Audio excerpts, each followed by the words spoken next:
If the diagonals of a parallelogram, question क्या है, NCERT exercise 8.1 का क्वेश्चन नंबर 2 ले रहे हैं. If the diagonals of a parallelogram are equal, then show that it is a rectangle. हमें ये show करना है कि ये एक रेक्टेंगल है. तो देखें सॉल्यूशन कैसे करेंगे हम इसका.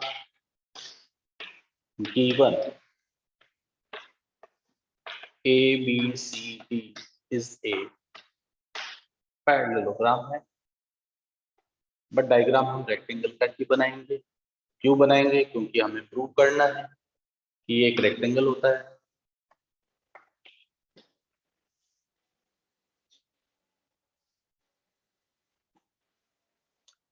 Diagonal of a parallelogram are equal, इसका मतलब क्या हो गया, और क्या चीज गिवन है, AC is equals to BD. To prove ABCD is a rectangle,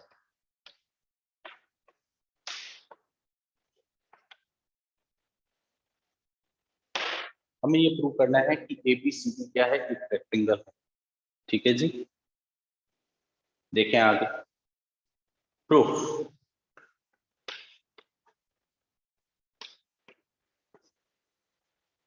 in triangle ABC, sorry ABD, in triangle ABD and triangle CBA, ABD और CBA ये दो ट्राइंगल है. ठीक है ना.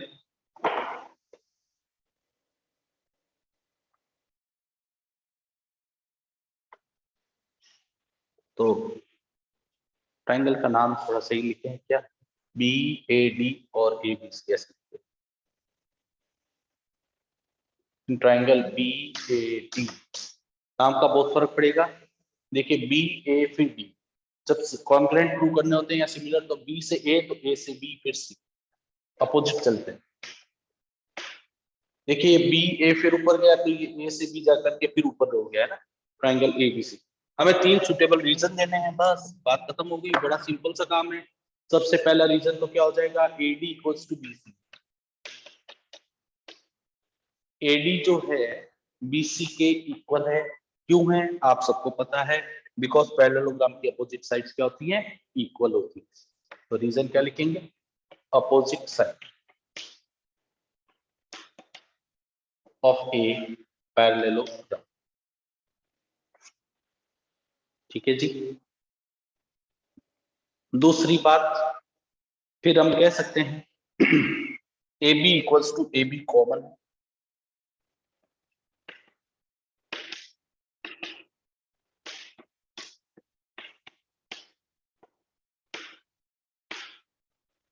और AC equals to BD given.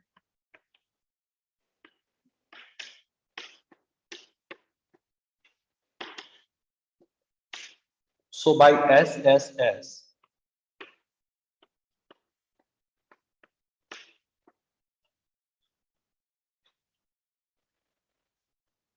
दोनों ट्राइंगल क्या हो जाएंगे, कॉन्ग्रुएंट हो जाएंगे. ट्राइंगल BAD कॉन्ग्रुएंट होगा ट्राइंगल ABC. दोनों ट्राइंगल क्या हो जाएंगे, कॉन्ग्रुएंट हो जाएंगे. ट्राइंगल BAD कॉन्ग्रुएंट हो जाएगा ट्राइंगल ABC के. तो देखिए एंगल DAB और CBA बराबर हो जाएंगे by CPCT. DAB equals to CBA. Therefore angle DB equals to CBA by CPC.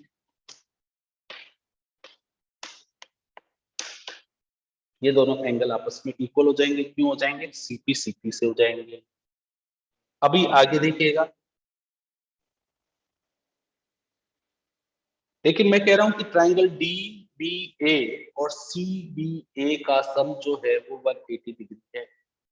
Triangle DAB plus CBA,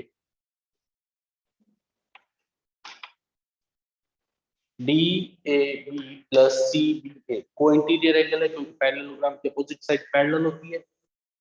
तो एंगल DAB प्लस का एंगल CBA इनका सम कितना होगा, 180 डिग्री होगा। बट यहां से DAB की वैल्यू रख सकते हो आप। CBA किसके बराबर है, DAB के। तो ये कितना हो जाएगा, twice of angle DAB। Cancel हो जाएगा, तो एंगल DAB की वैल्यू कितनी हो जाएगी, 90 डिग्री हो जाएगी। देखो अगर ये एंगल 90 डिग्री का है तो एंगल BB कितना हो जाएगा, 90 डिग्री का हो जाएगा। CBAB कितना हो जाएगा, 90 डिग्री का। तो रेक्टेंगल की क्या होते हैं, चारों के चारों एंगल जो होते हैं वो क्या होता है, इक्वल होते हैं ना भाई। This shows that ABCD is a rectangle, ठीक है। Hence ABCD is a rectangle। देखिए मैं वापस एक्सप्लेन कर रहा हूं, ध्यान से समझिएगा। क्वेश्चन हमारे को कह रहा है, if the diagonal of a parallelogram are equal, वो कह रहा है एक पैरेललोग्राम के डायगोनल यानी AC और BD इक्वल हो जाए तो वो एक रेक्टेंगल हो। तो पैरेललोग्राम और रेक्टेंगल के लिए हमें क्या बताना होगा कि रेक्टेंगल में we know that opposite sides equal और पैरेलल होती है, तो पैरेललोग्राम में भी होती है। डायगोनल एक दूसरे को बाइसेक्ट करते हैं, वो तो पैरेललोग्राम के भी करते हैं। बट अगर मैं ये प्रूव कर देता हूं कि इससे मुझे रेक्टेंगल बताना है, तो ए, एंगल बी, एंगल सी और एंगल डी, ये चारों एंगल क्या हो जाए, 90 डिग्री। तो ये क्या हो जाएगा, एक रेक्टेंगल हो जाएगा, क्योंकि पैरेललोग्राम के एंगल 90 डिग्री पे नहीं हो। तो इसके लिए हमें क्या करना है कि ट्राइंगल ABC और ट्राइंगल BAD, तीन रीजन देने हैं। AD equals to BC because opposite side of a parallelogram. AB दोनों में कॉमन होगी और डायगोनल इक्वल दे रखे हैं। तो साइड साइड से ये क्या हो जाएंगे, दोनों ट्राइंगल क्या हो जाएंगे जी, कॉन्ग्रुएंट हो जाएंगे। जब दोनों ट्राइंगल कॉन्ग्रुएंट हो जाएंगे तो एंगल D तो एंगल DAB इक्वल होगा angle CBA। Now we have to prove that these two angles are equal to 90 degree. तो एंगल DAB प्लस CBA का सम 180 डिग्री होगा बिकॉज को इंटीरियर एंगल है। CIA को इंटीरियर एंगल, और वहां से CBA की वैल्यू पुट करके आप वैल्यू फाइंड आउट कर सकते हैं।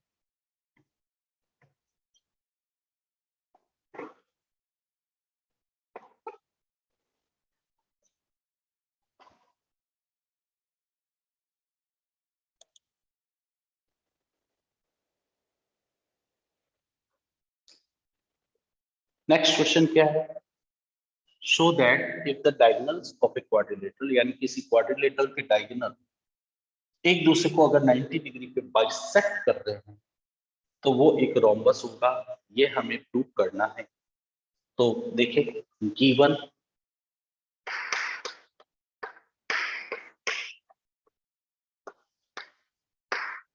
ABCD is a quadrilateral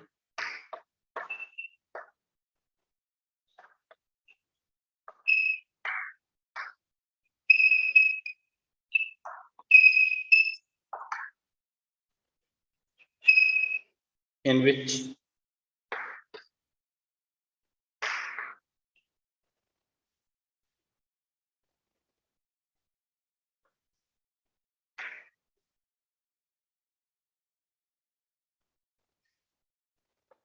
A, B, C, D और ये O हो गया।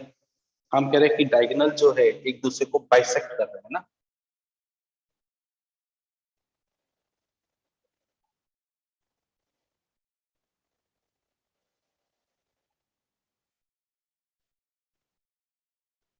और क्या गिवन है, diagonals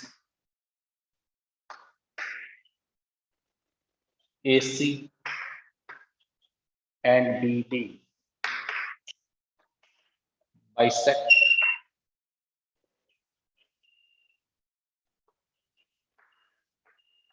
each other at 90 degree. तो इसका मतलब हम कह रहे हैं कि ये साइड जितनी उतनी की उतनी ये होगी और ये जितनी है उतनी की उतनी ये हो जाएगी। तो देखिए इन triangle AOD prove, in triangle क्या करेंगे AOD और COB, in triangle AOD and triangle COB। देखिए 3 रीजन देने हैं, बहुत ही इजी काम है। तो क्या हो जाएगा, देखो AO इक्वल्स टू CO, क्यों है, गिवन है। Angle AOD is equals to angle COB, क्यों है, बिकॉज वर्टिकली अपोजिट एंगल भी बोल सकते हो, 90 डिग्री भी बोल सकते हो, क्योंकि गिवन है। ठीक है ना, तो वर्टिकली की बजाय क्या लिखूंगा, ईच 90 डिग्री, और OD equals to OB, because given है। देखिए 3 रीजन देने हैं, तो हमने क्या कंपेयर किया, ट्राइंगल AOD और COB। देखो A से O जा रहा हूं तो सामने क्या आ रहा है, C से O, फिर O से B गया तो ये O से B आ गया। तो पहला रीजन क्या हो गया, in triangle AOD and COB, AO equals to CO, because given है, क्योंकि डायगोनल एक दूसरे को बाइसेक्ट है। दूसरा रीजन, एंगल AOD और COB ये दोनों ईच 90 डिग्री के, सेम रीजन है। OD इक्वल्स टू OB, क्योंकि गिवन है। सो बाय कौन सी थ्योरम लगेगी, side angle side theorem. So by SAS congruency, so by SAS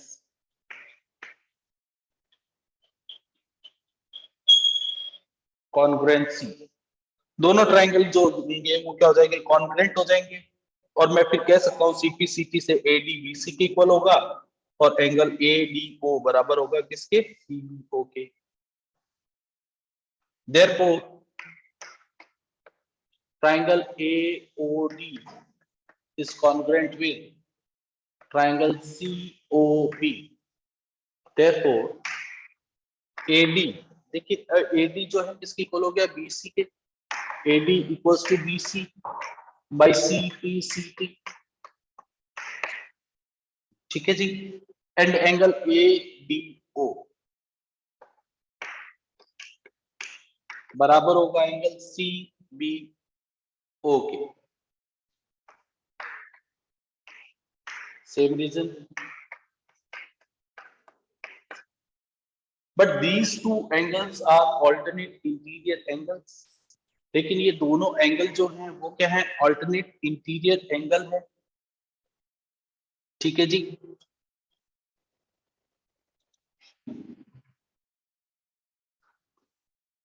देखिए जब दोनों ट्राइंगल कॉन्ग्रुएंट हो गए AOD और COB, तो हम कह सकते हैं कि AD is equals to BC by CPCT, congruent part of congruent triangle, या ऐसे भी बोल सकते हो corresponding part of a congruent triangle.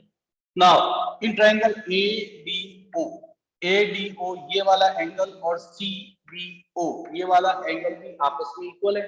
क्यों है, क्योंकि हमने AOD और COB को कॉन्ग्रुएंट प्रूव कर दिया। But these two angles form alternate interior angle. अब यही क्यों लिया कि इसकी कॉरेस्पॉन्ड में ये एंगल क्यों लिया, वो ध्यान से सुनिए। मैंने अभी आपको बताया था कि जैसे AOD पढ़ रहे हो तो दूसरा ट्राइंगल AO के सामने CO, ये OD जा रहा है तो ये कहां जाएगा, O से B। तो इसलिए अगर ये एंगल ऊपर है तो ये एंगल नीचे, तो ये दोनों आपस में क्या बना रहे हैं, ऑल्टरनेट इंटीरियर एंगल बना रहे हैं। तो इसका मतलब ये प्रूव हो गया कि AD पैरेलल होगा BC के। इस तरह से एंगल के इक्वल आने को हम क्या बोलते हैं, पैरेलल एंगल। तो हमने प्रूव कर दिया AD पैरेलल है BC के, तो AD पैरेलल है BC के और AD इक्वल भी है BC के, अपोजिट साइड इक्वल और पैरेलल है। तो सिमिलरली हम प्रूव भी कर सकते हैं कि AB इक्वल्स टू CD होगा और AB पैरेलल होगा किसके, CD के। कैसे लोगे, AOB और COD ट्रायंगल है। तो इससे क्या प्रूव हुआ कि जो हमने क्वाड्रिलेटरल लिया उसकी एक अपोजिट साइड इक्वल और पैरेलल है, और डायगोनल एक दूसरे को 90 डिग्री पे बाइसेक्ट कर रहे हैं। तो इसका मतलब एक ही ज्योमेट्रिकल फिगर हो सकता है, वो होता है रोम्बस। जिसके डायगोनल एक दूसरे को 90 डिग्री पर बाइसेक्ट करें और अपोजिट साइड्स इक्वल और पैरेलल हो। वैसे तो रोम्बस में चारों साइड क्या होती हैं, इक्वल होती हैं,